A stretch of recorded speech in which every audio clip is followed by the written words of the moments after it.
In today's video, I'm going to teach you how to change default view in Microsoft Excel.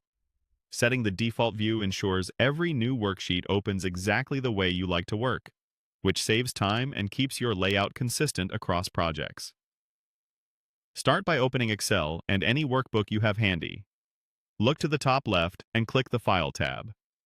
This takes you into Excel's Backstage area, where you can control settings that affect how Excel behaves behind the scenes, not just within a single sheet. Next, click Options. Depending on your version of Excel, you might see it near the bottom of the left sidebar or under a More menu. This opens the Excel Options window, the central place for customizing your Excel experience. If you don't see Options, you're likely using the web version of Excel, which doesn't include this desktop-only settings window. In the Excel Options window, you'll land on the General category by default. Here, scroll until you find the section related to creating new workbooks. Look for the drop-down labeled Default View for new worksheets. This setting controls how new sheets will appear the moment you create them, without you needing to switch views manually each time. Now choose the view that best matches your workflow. Normal is the standard grid view most people use for entering and analyzing data. It's clean, fast, and great for everyday editing.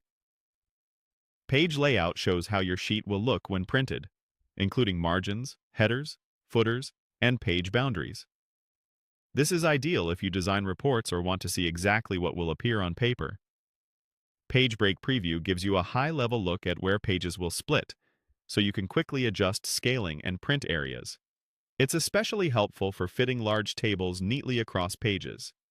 Once you've selected the view you prefer, confirm your choice by clicking OK to close the Options window. That's it. Excel will remember this setting.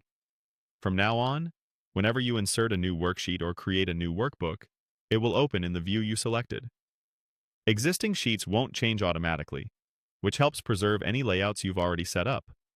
If you ever want to switch views temporarily, you can do that anytime from the View tab on the ribbon without changing your default. And if you decide to pick a different default later, just return to File, Options, and update the same dropdown.